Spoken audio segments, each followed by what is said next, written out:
नमस्कार, मैं हूँ एआई अवतार नेहा थपलियाल और आप देख रहे हैं आज के उत्तराखंड समाचार। पुलिस ने जाली नोट गिरोह का भांडाफोड़ करते हुए 3 अपराधियों को गिरफ्तार किया है। जाली नोट गिरोह के अपराधियों से 50,000 रुपए के छपे जाली नोट, लैपटॉप, प्रिंटर व अन्य उपकरण बरामद किए गए हैं।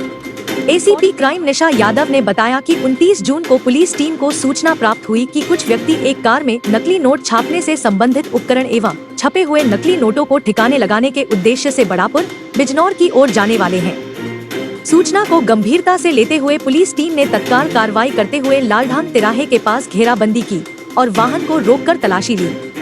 तलाशी के दौरान पुलिस ने 3 आरोपियों को हिरासत में लिया। उनके कब्जे से नकली नोट छापने में प्रयुक्त 500 रुपए के असली 4 नोट, 25 पेपर शीट जिस पर 52,500 रुपए के नकली नोट छपे हैं, जिनकी कटिंग होनी शेष है, बरामद हुए। इसके अलावा एक लैपटॉप, 2 प्रिंटर बरामद हुए हैं। आरोपियों द्वारा पूछताछ में बताया गया कि आरोपी बड़ापुर बिजनौर निवासी गुलजार ऑनलाइन नकली नोट छापने वाला पेपर मंगाता था। आरोपी लालढांग हरिद्वार निवासी शगुन असली नोट से फोटो खींचकर उसे सॉफ्टवेयर एवं ऐप की मदद से गुणवत्ता को बढ़ाता था, जिससे कि नोट का प्रिंट सही आए। आरोपी बड़ापुर बिजनौर निवासी देवेंद्र ने बताया कि इससे पहले उसने और गुलजार ने मिलकर बड़ापुर बिजनौर में भी करीब 1 लाख रुपए के नकली नोट छापे थे। उसमें से कुछ नोट खराब हो गए थे, लेकिन करीब 60,000 रुपए के नकली नोट उन लोगों ने मार्केट में चलाए थे, जिसके बाद उनका लालच और बढ़ गया। इसलिए देवेंद्र व गुलजार ने अपने साथ देवेंद्र के जीजा शिवम व नोट की गुणवत्ता बढ़ाने के लिए शगुन जोशी को अपने गैंग में शामिल किया।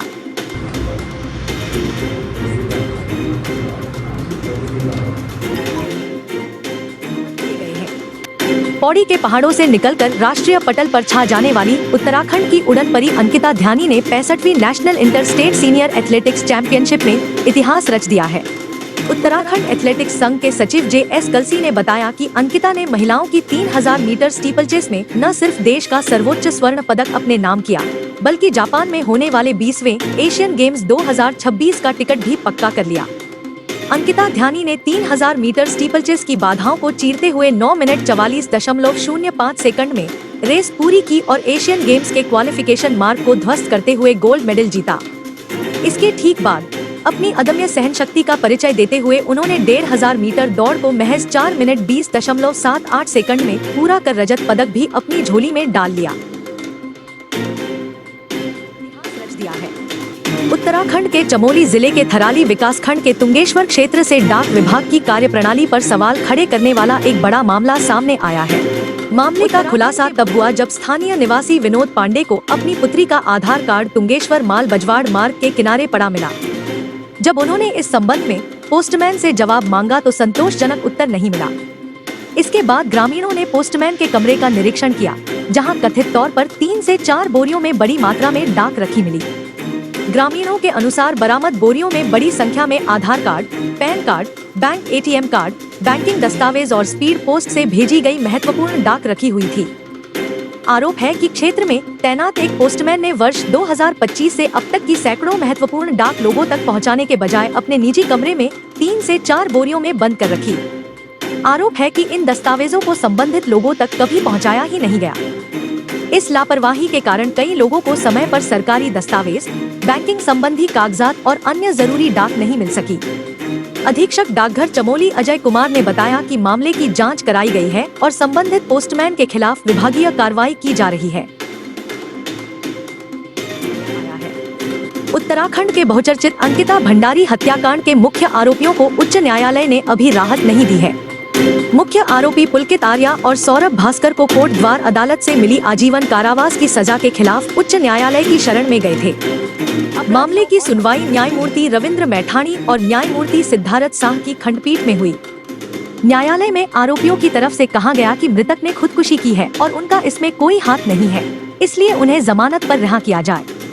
वहीं मृतक और सरकार की तरफ से कहा गया कि घटना घटित होने के बाद होटल के कमरे को तोड़ दिया गया, बुलडोजर चलाया गया, आगजनी करके सारे सबूत मिटा दिए गए।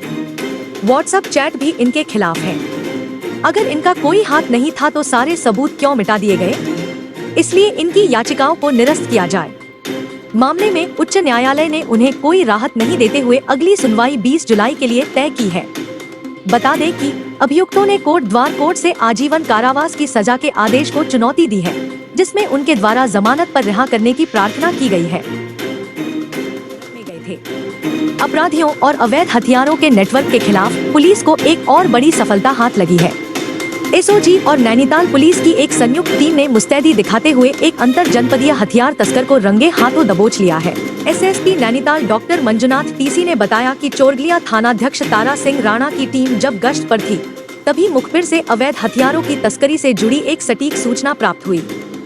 पुलिस टीम ने तुरंत कार्रवाई करते हुए गल्फार गेट मार्ग के समीप घेराबंदी की और एक संदिग्ध युवक को रोककर उसकी तलाशी ली। तलाशी के दौरान संदिग्ध आरोपी के बैग से भारी मात्रा में अवैध हथियार बरामद हुए। पुलिस ने आरोपी के पास से 2 12 बोर के देसी तमंचे, 6 315 बोर के देसी तमंचे और 10 जिंदा कारतूस बरामद किए हैं। इतने सारे हथियारों की खेप मिलने के बाद आरोपी के खिलाफ चोरगलिया थाने में आर्म्स एक्ट की प्रासंगिक धाराओं के तहत तत्काल मुकदमा दर्ज कर उसे गिरफ्तार कर लिया गया। जनपद नैनीताल में कुमाऊं रेंज में अब तक का सबसे बड़ा अवैध असलाओं का रिकवरी हुआ है। एसओजी नैनीताल की टीम एवं चोरगलिया थाना टीम का संयुक्त कार्रवाई में सटीक इनपुट के आधार पर संयुक्त टीम द्वारा, जॉइंट टीम द्वारा एक बहुत बड़ी असलाओं का रैकेट का भांडाफोड़ किया है। कुल मिलाकर चोरगलिया थाना क्षेत्र में 8 आदत देसी तमंचा विभिन्न कैलिबर्स का 315 और 12 बोर का 8 आदत तमंचा जो है उसको बरामद किया गया सटीक इनपुट के आधार पर, और 10 जिंदा कारतूस भी बरामद किया है। जो है इसमें गिरफ्तार अभियुक्त रियासत पुत्र रईस अहमद है, निवासी जो है नकुलिया थाना सितारगंज का है। नकुलिया थाना सितारगंज का निवासी रियासत पुत्र रईस का गिरफ्तार हुआ है। ये असलाओं का व्यापक स्तर पर, भारी स्तर पर जो है सितारगंज और उधमसिंह नगर और हल्द्वानी क्षेत्र में अवैध असलाओं का सप्लाई का रैकेट बना हुआ था। इसका भांडाफोड़ हुआ है। निश्चित रूप से अवैध असला और क्राइम्स का कंट्रोल में एक बहुत बड़ी स्टेप है ये। इस कार्रवाई के लिए जो सीओ ऑप्स है, एसपी हल्द्वानी है, एसओ चोरगलिया है, इन सभी को बहुत बहुत बधाई। हमारा सख्त निर्देश है कि लगातार संपूर्ण जनपद में इस प्रकार की प्रिवेंटिव कार्रवाई चलती रहेगी और वायलेंस के लिए नैनीताल जिले में कोई जगह नहीं है। तो यह थे आज के समाचार। रोजाना उत्तराखंड के मुख्य समाचारों के लिए कृपया हमारे चैनल को सब्सक्राइब कीजिए और हाँ, समाचारों को लाइक और शेयर करना न भूलें। कल फिर नए समाचारों के साथ आपकी सेवा में प्रस्तुत होंगी। तब तक खुश रहिए, आबाद रहिए और देखते रहिए सिद्ध बली न्यूज। जय हिंद।